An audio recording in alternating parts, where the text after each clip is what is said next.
अस्सलाम वालेकुम नाजरीन, भुलेखा टीवी ਦੇ ਨਾਲ मैं आज़म तौकीर। नाजरीन, सक्के दादे ने ਆਪਣੀ 18 ਸਾਲਾ ਪੋਤਰੀ ਨੂੰ ਜ਼ਿਆਦਤੀ ਦਾ ਨਿਸ਼ਾਨਾ ਬਣਾ ਦਿੱਤਾ। ਬੜੀ ਸ਼ਰਮ ਵਾਲੀ ਤੇ ਇਹ ਗੱਲ ਕਰਦਿਆਂ ਹੋਇਆਂ ਵੀ ਬੜਾ ਅਜੀਬ ਜਿਹਾ ਲੱਗ ਰਿਹਾ ਵੇ। ਉਹ ਇਸ ਲਈ ਕਿ ਇਨਸਾਨ ਦੇ ਕੁਝ ਰਿਸ਼ਤੇ ਐਸੇ ਨੇ ਜਿਨ੍ਹਾਂ ਉੱਤੇ ਇਤਬਾਰ ਉਨਾ ਹੀ ਕੀਤਾ ਜਾ ਸਕਦਾ ਹੈ ਜਿੰਨਾ ਰੱਬ ਦੇ ਇਤਬਾਰ ਕੀਤਾ ਜਾ ਸਕਦਾ ਹੈ। ਮਸਲਨ ਮਾਂ ਪਿਓ, ਭੈਣ ਭਰਾ, ਦਾਦਾ ਦਾਦੀ, ਨਾਨਾ ਨਾਨੀ, ਇਹ ਖਾਸ ਕਰਕੇ ਜਾਂ ਬੇਟਾ ਬੇਟੀ, ਇਹ ਉਹ ਰਿਸ਼ਤੇ ਨੇ ਜਿਨ੍ਹਾਂ 'ਤੇ ਅਗਰ ਤੁਸੀਂ ਇਤਬਾਰ ਨਹੀਂ ਕਰੋਗੇ ਤਾਂ ਕੀ ਕਰੋਗੇ, ਕਿੱਧਰ ਜਾਓਗੇ। ਅਗਰ ਇੰਨਿਆਂ ਕਰੀਬੀ ਰਿਸ਼ਤਿਆਂ ਉੱਤੇ ਤੁਸੀਂ ਇਤਬਾਰ ਨਹੀਂ ਕਰ ਸਕਦੇ ਤਾਂ ਤੁਸੀਂ ਦੁਨੀਆ ਉੱਤੇ ਕੋਈ ਐਸਾ ਬੰਦਾ ਨਹੀਂ ਜਿਹਦੇ 'ਤੇ ਤੁਸੀਂ ਇਤਬਾਰ ਕਰ ਸਕੋ। ਲੇਕਿਨ ਅਫਸੋਸ ਵਾਲੀ ਗੱਲ ਹੈ ਕਿ ਇਸ ਜ਼ਮਾਨੇ ਨੂੰ ਅਚਾਨਕ ਹੋ ਕੀ ਗਿਆ ਹੈ, ਲੋਕ ਟੁਰ ਕਿਹੜੇ ਪਾਸੇ ਪਏ ਨੇ। ਸਭ ਤੋਂ ਜ਼ਿਆਦਾ ਬੱਚਾ ਜਿਹੜਾ ਹੈ ਨਾ ਉਹ ਮਹਿਫੂਜ਼ ਸਮਝਦਾ ਹੈ ਆਪਣੇ ਮਾਂ ਪਿਓ ਕੋਲ ਆਪਣੇ ਆਪ ਨੂੰ, ਜਾਂ ਦਾਦਾ ਦਾਦੀ ਜਾਂ ਨਾਨਾ ਨਾਨੀ, ਇਹਨਾਂ ਰਿਸ਼ਤਿਆਂ ਕੋਲ ਆਪਣੇ ਆਪ ਨੂੰ ਬੜਾ ਮਹਿਫੂਜ਼ ਤਸੱਵਰ ਕਰਦਾ ਹੈ। ਅਤੇ ਜੇ ਵਾੜੀ ਫਸਲ ਨੂੰ ਉਜਾੜਨ ਲੱਗ ਪਵੇ ਤਾਂ ਫਸਲ ਕਿਹੜੇ ਪਾਸੇ ਜਾਵੇ। ਇੱਕ ਜ਼ਮਾਨਾ ਸੀ ਜਦੋਂ ਨੌਜਵਾਨ ਅਗਰ ਬੈਠੇ ਹੁੰਦੇ ਸੀ, ਉਤੋਂ ਕੋਈ ਚਿੱਟੀ ਦਾੜੀ ਵਾਲਾ ਬੰਦਾ ਜਾਂ ਚਿੱਟੇ ਵਾਲਾਂ ਵਾਲਾ ਬੰਦਾ ਆ ਜਾਂਦਾ ਸੀ ਅਤੇ ਉਹ ਨੌਜਵਾਨ ਗੱਲ ਦਾ ਮੌਜ਼ੂ ਬਦਲ ਲੈਂਦੇ ਸੀ ਕਿ ਬਜ਼ੁਰਗ ਆ ਗਏ ਨੇ, ਹੁਣ ਅਸਾਂ ਕੋਈ ਇੱਧਰ ਉੱਧਰ ਦੀ ਗੱਲ ਨਹੀਂ ਕਰਨੀ, ਜਾਂ ਉੱਥੋਂ ਉੱਠ ਕੇ ਕਿਸੇ ਹੋਰ ਜਗ੍ਹਾ 'ਤੇ ਚਲੇ ਜਾਂਦੇ ਸੀ। ਉਹਨਾਂ ਦੀ ਤਾਜ਼ੀਮ ਵਾਸਤੇ ਇੰਨਾ ਅਦਬ ਸੀ ਚਿੱਟੇ ਵਾਲਾਂ ਦਾ ਔਰ ਚਿੱਟੀ ਦਾੜੀ ਦਾ। ਲੇਕਿਨ ਇਹ ਵਾਕਿਆ ਦੱਸਦਿਆਂ ਹੋਇਆਂ ਮੈਨੂੰ ਵੀ ਸ਼ਰਮ ਮਹਿਸੂਸ ਹੋ ਰਹੀ ਹੈ। ਸਾਡੇ ਜ਼ਿਲ੍ਹਾ ਹਾਫਜ਼ਾਬਾਦ ਵਾਸਤੇ ਵੀ ਇਹ ਬੜੀ ਸ਼ਰਮਯੋਗ ਗੱਲ ਹੈ। ਲੇਕਿਨ ਲੋਕ ਕੀ ਕਰਨ, ਕਿਸੇ ਦਾ ਤੇ ਕੋਈ ਇੱਥੇ ਕਸੂਰ ਨਹੀਂ ਹੈ। ਇਹ ਦਰਿੰਦਾ ਜਿਹੜਾ ਹੈ ਵੇ, ਮੈਂ ਇਹਦਾ ਹੁਣ ਤੁਹਾਨੂੰ ਵਾਕਿਆ ਦੱਸਦਾ ਜਾਵਾਂ ਕਿ ਵਕੂਆ ਹੋਇਆ ਕੀ ਹੈ। ਬੁਨਿਆਦੀ ਤੌਰ 'ਤੇ ਹਾਫਜ਼ਾਬਾਦ ਦਾ ਇੱਕ ਪਿੰਡ ਹੈ ਪੀਰੇ ਦਾ ਕੋਟ। ਪੀਰੇ ਦੇ ਕੋਟ ਦੇ ਵਿੱਚ ਇਹ ਵਾਕਿਆ ਹੁੰਦਾ ਹੈ। ਇਹ ਜਿਹੜਾ ਸ਼ੈਤਾਨ ਸਿਫਤ, ਇਹ ਦਰਿੰਦਾ ਹੈ, ਜਿਨਸੀ ਦਰਿੰਦਾ, ਜਿਨਸੀ ਬਿੱਲਾ, ਇਹ ਦਾਦਾ ਹੈ, ਨੌਜਵਾਨ ਨਹੀਂ ਹੈ ਔਰ ਕੋਈ ਔਤਰ ਨਹੀਂ ਖੱਤਰ ਵੀ ਨਹੀਂ ਹੈ ਕਿ ਇਹਦਾ ਕੋਈ ਰਿਸ਼ਤਾ ਨਹੀਂ ਸੀ।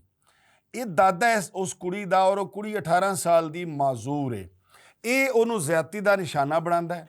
ਇੱਕ ਵਾਰੀ ਨਹੀਂ ਬਣਾਇਆ, ਉਹ ਦੱਸਿਆ ਜਾਂਦਾ ਹੈ ਕਿ ਇਹ ਪਿਛਲੇ ਮਹੀਨੇ, 1.5 ਮਹੀਨੇ ਤੋਂ ਇਹੋ ਹੀ ਹਰਾਮੀ ਹਰਕਤ ਕੀਤੀ ਜਾ ਰਿਹਾ ਸੀ ਔਰ ਬੱਚੀ ਨੂੰ ਇਹਨੇ ਡਰਾਇਆ ਹੋਇਆ ਸੀ ਕਿ ਜੇ ਤੂੰ ਕਿਸੇ ਨੂੰ ਦੱਸਿਆ ਮੈਂ ਤੇਰੀ ਭੈਣ ਨੂੰ ਵੀ ਮਾਰ ਦੇਣਾ ਹੈ, ਤੇਰੀ ਮਾਂ ਨੂੰ ਯਾਨੀ ਆਪਣੀ ਨੂੰਹ ਨੂੰ, ਤੇਰੇ ਪਿਓ ਨੂੰ ਯਾਨੀ ਆਪਣੇ ਬੇਟੇ ਨੂੰ ਵੀ ਮੈਂ ਕਤਲ ਕਰ ਦਿਆਂਗਾ, ਇਸ ਵਾਸਤੇ ਆਪਣਾ ਮੂੰਹ ਬੰਦ ਰੱਖਣਾ ਹੈ। ਅੱਛਾ, ਇੱਕ ਤਾਂ ਉਹ ਮਾਜ਼ੂਰ ਬੱਚੀ, ਉੱਤੋਂ ਸੱਕਾ ਦਾਦਾ ਇਹ ਹਰਕਤ ਕਰ ਰਿਹਾ ਸੀ ਮੁਸਲਸਲ।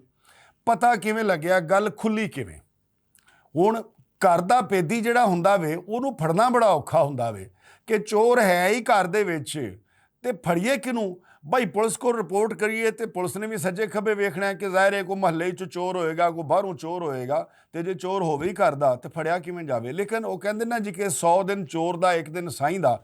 ਆਖਿਰਕਾਰ ਜੁਰਮ ਜਿਹੜਾ ਹੈ ਵੇ ਉਹ ਸਾਹਮਣੇ ਇੱਕ ਦਿਨ ਆ ਹੀ ਜਾਂਦਾ ਵੇ। ਇਸ ਵਾਸਤੇ ਕਿ ਅੱਲਾਹ ਤਾਲਾ ਨੇ ਉਸ ਮੁਲਜ਼ਮ ਨੂੰ ਸਜ਼ਾ ਵੀ ਤੇ ਦਿਲਵਾਣੀ ਹੁੰਦੀ ਹੈ ਨਾ। ਹੁੰਦਾ ਹੈ ਜਨਾਬ ਕਿ ਇਹ ਜਿਹੜਾ ਦਾਦਾ ਸਾਹਿਬ ਨੇ, ਇਹਨਾਂ ਦਾ ਪੁੱਤਰ ਆਪਣੇ ਘਰ ਜਾਂਦਾ ਹੈ। ਜਦੋਂ ਘਰ ਜਾਂਦਾ ਵੇ ਤੇ ਉਹ ਵੇਖਦਾ ਕੀ ਹੈ ਕਿ ਉਹਦਾ ਪਿਓ ਯਾਨੀ ਬੱਚੀ ਦਾ ਦਾਦਾ ਤੇ ਉਹ ਮਾਜ਼ੂਰ ਬੱਚੀ ਹਾਲਤ ਗੈਰ 'ਚ ਨੇ। ਉਹ ਵਿਚਾਰਾ ਹੱਕਾ ਬੱਕਾ ਰਹਿ ਜਾਂਦਾ ਹੈ, ਦੀਵਾਰਾਂ ਵੱਲ ਵੇਖਣਾ ਸ਼ੁਰੂ ਕਰ ਦਿੰਦਾ ਹੈ, ਇੱਧਰ ਉੱਧਰ ਵੇਖਦਾ ਕਿ ਹੋ ਕੀ ਗਿਆ, ਉਹਨੂੰ ਸਮਝ ਕੋਈ ਨਹੀਂ ਆ ਰਹੀ। ਉਹ ਜਦੋਂ ਹੱਕਾ ਬੱਕਾ ਤੇ ਹੈਰਾਨ ਖਲੋ ਕੇ, ਮਬਹੂਤ ਹੋ ਕੇ ਉੱਤੇ ਖਲੋ ਕੇ ਵੇਖੀ ਜਾਂਦਾ, ਸਖਤ ਹੋ ਜਾਂਦਾ ਵੇ, ਤੇ ਮੁਲਜ਼ਮ ਜਿਹੜਾ ਹੈ ਉੱਥੋਂ ਨੱਸ ਜਾਂਦਾ ਹੈ। ਖੈਰ ਰੌਲਾ ਪੈ ਜਾਂਦਾ ਹੈ। ਜਦੋਂ ਰੌਲਾ ਪੈ ਜਾਂਦਾ ਹੈ ਤੇ ਉਹ ਬੱਚੀ ਕੋਲੋਂ ਪਿਆਰ ਨਾਲ ਪੁੱਛਿਆ ਜਾਂਦਾ ਹੈ ਕਿ ਬੇਟਾ ਇਹ ਕੀ, ਤੇ ਉਹਨੇ ਕਿਹਾ ਕਿ ਮੇਰੇ ਦਾਦਾ ਆਬੂ ਜਿਹੜੇ ਨੇ ਪਿਛਲੇ ਮਹੀਨੇ, 1.5 ਮਹੀਨੇ ਤੋਂ ਮੇਰੇ ਨਾਲ ਮੂੰਹ ਕਾਲਾ ਕਰ ਰਹੇ ਨੇ ਔਰ ਇਹਨਾਂ ਮੈਨੂੰ ਡਰਾਇਆ ਸੀ ਬਈ ਜੇ ਤੂੰ ਪਿਓ ਨੂੰ ਜਾਂ ਮਾਂ ਨੂੰ ਜਾਂ ਕਿਸੇ ਨੂੰ ਦੱਸਿਆ ਤੇ ਮੈਂ ਤੇਰਾ ਮਾਂ ਪਿਓ ਵੀ ਮਾਰ ਦਿਆਂਗਾ, ਤੇਰੀ ਭੈਣ ਹੈ ਉਹਨੂੰ ਵੀ ਮਾਰ ਦਿਆਂਗਾ। ਅੱਛਾ, ਇਸ ਤੋਂ ਗੱਲ ਅੱਗੇ ਟੁਰਨ ਤੋਂ ਪਹਿਲੇ ਇਸ ਪਿੰਡ ਦੇ ਕੁਝ ਦੋਸਤ ਨੇ, ਕੁਝ ਲੋਕ ਨੇ, ਇਹ ਇਸ ਬੰਦੇ ਦੇ ਬਾਰੇ ਕੀ ਕਹਿੰਦੇ ਨੇ, ਪਹਿਲੇ ਤੁਸੀਂ ਇਹਨਾਂ ਦੇ ਵਿਚਾਰ ਸੁਣੋ ਤਾਂ ਕਿ ਕੋਈ ਇਹ ਨਾ ਕਹੇ ਕਿ ਇਹ ਕੋਈ ਝੂਠੀ ਕਹਾਣੀ ਹੈ। ਝੂਠੀ ਕਹਾਣੀ ਨਹੀਂ, ਬਿਲਕੁਲ ਸੱਚਾ ਵਾਕਿਆ ਹੈ। ਔਰ ਇੰਜ ਦੇ ਜਿਨਸੀ ਦਰਿੰਦੇ ਜਿਹੜੇ ਹੈ ਨੇ ਉਹ ਹਰ ਜਗ੍ਹਾ 'ਤੇ ਦੰਦਰਾਉਂਦੇ ਫਿਰਦੇ ਨੇ, ਕੁਝ ਫੜੇ ਜਾਂਦੇ ਨੇ, ਕੁਝ ਲੁਕੇ ਹੋਏ ਨੇ, ਕੁਝ ਫੜੇ ਜਾਣਗੇ। ਪਹਿਲੇ ਤੁਸੀਂ ਇਸ ਪਿੰਡ ਦੇ ਲੋਕਾਂ ਦੀ ਗੁਫ਼ਤਗੂ ਸੁਣੋ। ਜਿਹੜਾ ਵਕੂਆ ਹੋਇਆ ਬਿਲਕੁਲ ਸੱਚਾ ਹੋਇਆ, ਸਹੀ ਹੋਇਆ, ਤੇ ਇਹਨੂੰ ਸਜ਼ਾਏ ਮੌਤ ਹੋਣੀ ਚਾਹੀਦੀ ਹੈ। ਗਲਤ ਹੋਇਆ ਕੰਮ ਜਿਹੜਾ ਵੀ ਹੋਇਆ। ਤਾਂ ਮੈਂ ਇਸ ਕੇਸ ਦਾ ਇਹਨੂੰ ਸਜ਼ਾ ਜ਼ਿਆਦਾ ਤੋਂ ਜ਼ਿਆਦਾ ਹੋਣੀ ਚਾਹੀਦੀ ਹੈ। ਇਹ ਬਿਲਕੁਲ ਸਹੀ ਵਕੂਆ ਜੇ। ਜੀ ਅਸੀਂ ਪਿੰਡ ਦੇ ਹਾਂ, ਅਸੀਂ ਇਹਨੂੰ ਜਾਣਦੇ ਹਾਂ। ਇਹਨੇ ਜਿਹੜੀ ਹਰਕਤ ਕੀਤੀ ਹੈ ਬੜੀ ਬੁਰੀ ਕੀਤੀ ਹੈ। ਭਾਜੀ ਅਸੀਂ ਇਹਨੂੰ ਜਾਣਦੇ ਹਾਂ, ਸਾਡਾ ਮਹੱਲੇਦਾਰ ਏ, ਬਹੁਤ ਵਹਿਸ਼ੀ ਦਰਿੰਦਾ ਏ। ਤੁਸੀਂ ਲੋਕਾਂ ਦੇ ਵਿਚਾਰ ਸੁਣੇ ਇਹਦੇ ਬਾਰੇ ਕਿ ਇਹ ਕਿਸ ਕਿਸਮ ਦਾ ਵੇ, ਯਾਨੀ ਜਿਹੜਾ ਕਿ ਇਵੇਂ ਇੱਕ ਦੋਸਤ ਦੱਸ ਰਿਹਾ ਵੇ ਕਿ ਇਹਦੇ ਤੋਂ ਕਿਸੇ ਦੀ ਵੀ ਇੱਜ਼ਤ ਮਹਿਫੂਜ਼ ਨਹੀਂ ਹੈ। ਤੋ ਹੁਣ ਅਸੀਂ ਤੁਹਾਨੂੰ ਲਿਆਉਂਦੇ ਹਾਂ ਇਹ ਉਹ ਜਿਹੜੀ ਬੱਚੀ ਮੁਤਾਸਰ ਹੈ ਉਹਦੀ ਭੈਣ ਜਿਹੜੀ ਹੈਗੀ ਹੈ ਉਹ ਕੀ ਕਹਿ ਰਹੀ ਹੈ, ਇਹ ਉਹਦੀ ਤਰ੍ਹਾਂ ਗੱਲਬਾਤ ਸੁਣੋ। ਕਿਰਨ ਮੇਰੀ ਵੱਡੀ ਭੈਣ ਸੀ। ਮੇਰੇ ਅੱਬੂ ਪੂਰੀ ਕੰਮ ਤੇ ਗਏ ਸਨ। ਕੌਣ ਘਰ ਹੈ, ਦਾਦੇ ਸਾਡੇ ਨੇ ਉਹਨਾਂ ਜ਼ਿਆਦਤੀ ਕੀਤੀ ਹੈ, ਉਹਨੂੰ ਨਹੀਂ ਛੱਡਣਾ ਚਾਹੀਦਾ। ਸਜ਼ਾ ਹੋਣੀ ਚਾਹੀਦੀ ਹੈ, ਉਹਨੂੰ ਛੱਡਣਾ ਨਹੀਂ। ਤੁਸੀਂ ਲਓ ਜੀ, ਗਵਾਹੀਆਂ ਤੁਹਾਨੂੰ ਮਿਲ ਗਈਆਂ ਕਿ ਇਹ ਕੋਈ ਝੂਠਾ ਵਾਕਿਆ ਨਹੀਂ, ਇਹ ਕੋਈ ਇਲਜ਼ਾਮ ਨਹੀਂ ਲਾਇਆ ਗਿਆ, ਬਲਕਿ ਇੱਕ ਸੱਚਾ ਵਾਕਿਆ ਹੈ।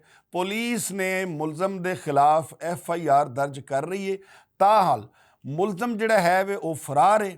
ਹੁਣ ਕਦੋਂ ਇਹ ਫੜਿਆ ਜਾਂਦਾ ਹੈ ਇਹ ਤੇ ਹੁਣ ਪੁਲਿਸ ਹੀ ਜਾਣੇ, ਲੇਕਿਨ ਇੰਜ ਦੇ ਵਾਕਿਆਤ ਜਿਹੜੇ ਨੇ ਸਾਡੇ ਮੁਆਸ਼ਰੇ ਦਾ ਨਾਸੂਰ ਬਣਦੇ ਜਾ ਰਹੇ ਨੇ। ਇੰਜ ਦੇ ਲੋਕ ਜਿਹੜੇ ਨੇ ਉਹਨਾਂ ਨੂੰ ਸਰੇਆਮ ਸਜ਼ਾ ਦਿੱਤੀ ਜਾਵੇ, ਸੰਗਸਾਰ ਕੀਤਾ ਜਾਵੇ, ਤਾਂ ਜੇ ਕੋਈ ਹੋਰ ਬੰਦਾ ਇੰਜੀ ਜੁਰਤ ਨਾ ਕਰ ਸਕੇ।